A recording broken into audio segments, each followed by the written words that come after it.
जेव्हा तुम्ही एखादी भाषा शिकता तेव्हा तुम्ही ती फक्त बोलायला आणि लिहायला शिकत नाही, तर तुम्ही ती सर्व मानव जातीप्रती ओपन माइंडनेस ठेवण्यासाठी, उदारमतवादी, सहिष्णू, दयाळू आणि विचारशील असायला देखील शिकता, हे म्हटलेलं आहे मौलद बेनझदी यांनी। आणि त्यांच्या या ओळी सर्वोच्च न्यायालयात बोलून दाखवलेल्या आहेत न्यायमूर्ती सुधांशु धुलिया यांनी। याचं कारण ठरलेलं आहे भाषेवरूनच महाराष्ट्रातल्या अकोल्यात झालेला वाद। अकोला जिल्ह्यातील पातूर नगर परिषदेच्या फलकावर मराठी सोबतच कार्यालय नगर परिषद हा मजकूर उर्दूत सुद्धा लिहिल्याने वाद झाला आणि तो पोहोचला थेट सर्वोच्च न्यायालयापर्यंत। या सगळ्यावर सर्वोच्च न्यायालय नेमकं काय म्हणालेलं आहे हे अनेकांचे डोळे उघडवणारं असणार आहे। त्यामुळे आजच्या या सर्वोच्च न्यायालयाच्या निकालात नेमकं काय म्हणण्यात आलेलं आहे व्हिडिओमधनं समजून घेऊया।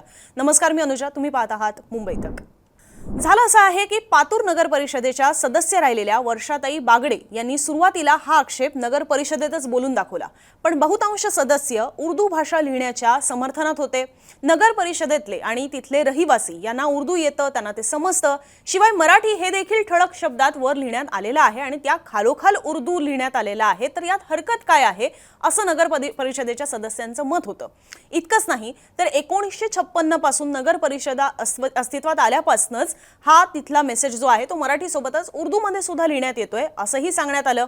पण वर्षाताई बागडेंचं मात्र यावर काही समाधान झालं नाही आणि अगदी विभागीय आयुक्तांपासून उच्च न्यायालयापासून अगदी सर्वोच्च न्यायालयापर्यंत ही केस पोहोचली। सुरुवातीचे मी सांगितलं विभागीय आयुक्त असतील किंवा उच्च न्यायालय असेल त्यांना पण सुद्धा हा वर्षाताई बागडे यांचा जो हा काही युक्तिवाद आहे तो काही पटलेला नव्हता, त्यांच्या बाजूने काही तिकडे सुद्धा निकाल लागला नाही, म्हणून वर्षाताई बागडे या सरते शेवटी सर्वोच्च न्यायालयात पोहोचल्या। सर्वोच्च न्यायालयात न्यायमूर्ती धुलिया आणि न्यायमूर्ती चंद्रन यांच्या बेंच समोर सुनावणी झाली। कोर्टाने मुंबई उच्च न्यायालयाचा निकाल हा कायम ठेवला। निकालाची सुरुवातच न्यायमूर्तींनी मौलद बेनझदी यांच्या कवितेने केली, जी आपण व्हिडिओच्या सुरुवातीलाच ऐकली। पण पुढे कोर्टाने जे म्हटलेलं आहे तेही फार महत्त्वाचं ठरतं। भाषा ही कोणत्याही एका विशिष्ट धर्माची नसते असं कोर्टाने सांगितलेलं आहे। भाषा कोणत्या धर्माचं प्रतिनिधित्व सुद्धा करत नाही। भाषा ही एका समाजाची, विभागाची आणि लोकांची असते, ना की धर्माची। विचारांचा आदान प्रदान करण्यासाठी किंवा मी काय म्हणते समोरचा काय म्हणतोय हे सगळं समजून घेण्यासाठी त्यातलं माध्यम असते ती भाषा। भाषा ही नागरिकांमध्ये फूट पाडण्याचं कारण तर मुळीच ठरू शकत नाही असंही इथे कोर्टाने खडसावून सांगितलेलं आहे। कोर्टाने पुढे म्हटलंय की जर नगर परिषदेच्या अखत्यारीत येणाऱ्यांना उर्दू येतंय, समजतंय, तर अशा परिस्थितीमध्ये महाराष्ट्राची अधिकृत भाषा मराठी सोबतच उर्दूचाही वापर होत असेल तर त्याच्यात गैर काय आहे किंवा त्याच्यामध्ये आक्षेप घेण्यासारखा आहे तरी काय। उर्दू ही काही बाहेरील भाषा नाहीये, मराठी हिंदीप्रमाणेच इंडो आर्यन गटातीलच भाषा आहे। याच भूमीत तिचा जन्म झाला, येथेच उर्दू विकसित सुद्धा झाली असंही कोर्टाने म्हटले।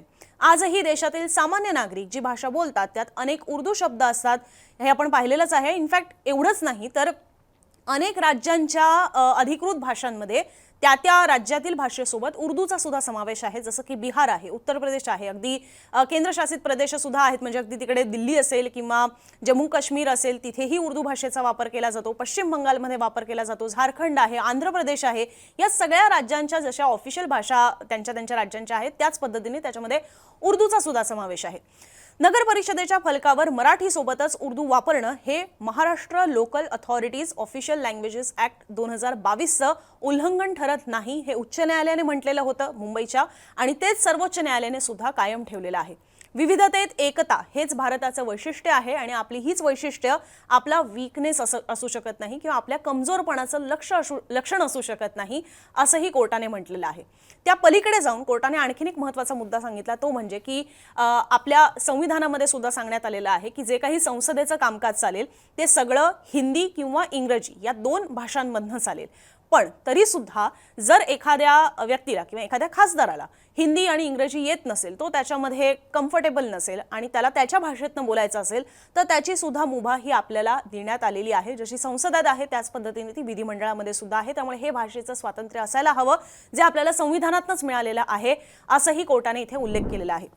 जाता जाता म्हणजे कोर्टाचं जे जजमेंट येत असतं सर्वोच्च न्यायालयाचं, त्या जजमेंटमध्ये शेवटाला या सुद्धा ओळी आहेत ज्याच्यात खरं तर न्यायमूर्तीच म्हणतात की आज जर उर्दूला बोलायचं असतं तर ती असं म्हणाली असती, मैंने तो कभी खुद को मुसलमान नहीं माना, देखा था कभी मैंने भी खुशियों का जमाना, अपने ही वतन में हूँ मगर आज मैं अकेली, उर्दू है मेरा नाम, मैं हूँ खुसरों की पहेली। तुम्हाला याबद्दल काय वाटतं? आणि याबद्दल आणखीन एक जाता जाता महत्त्वाचा उल्लेख करायला हवा ते म्हणजे की सर्वोच्च न्यायालयाने ज्यावेळेला ह्या भाषेच्या स्वातंत्र्याबद्दल आणि पर्टिक्युलरली उर्दू भाषेबद्दल हा निकाल दिलेला आहे, पण त्याच्यामध्ये ही गोष्ट अधोरेखित आहे की मराठी सोबतच इतर भाषा म्हणजे इथे ज्यावेळेला मराठीचा अगदी ठळकपणे उल्लेख करण्यात आलेला आहे त्या फलकावर, त्याच्यानंतर उर्दू ही भाषा वापरण्यात आलेली आहे, तर त्याच्यामध्ये काहीही गैर ठरत नाही असं त्याच्यामध्ये कोर्टाने म्हटलेलं आहे. हे सुद्धा इथे अधोरेखित करून सांगायला हवं. त्यामुळे मराठी जर ठळक शब्दात लिहिण्यात आलेलं असेल आणि त्या खालोखाल जर इतरही भाषा वापरण्यात आलेल्या असतील त्या नगर परिषद किंवा कुठल्याही त्या लोकल बॉडीच्या अखत्यारीत येणाऱ्या लोकांना समजणारी असेल, त्यांना त्याच्यातनं जास्त समजत असेल, तर अशा परिस्थितीमध्ये मराठी सोबतच ती भाषा वापरली जात असेल तर त्यात काही गैर ठरत नाही, ते कुठल्याही कायद्याचं उल्लंघन ठरत नाही असं कोर्टाने म्हटलेलं आहे. कोर्टाच्या या निकालाबद्दल तुम्हाला काय वाटतं? तुमच्या प्रतिक्रिया सुद्धा कमेंट बॉक्समध्ये जरूर मांडा आणि असेच माहितीपूर्ण व्हिडिओ समजून घेण्यासाठी मुंबई तकच्या YouTube चॅनलला सबस्क्राइब करायला विसरू नका. हा व्हिडिओ पाहिला त्याबद्दल धन्यवाद.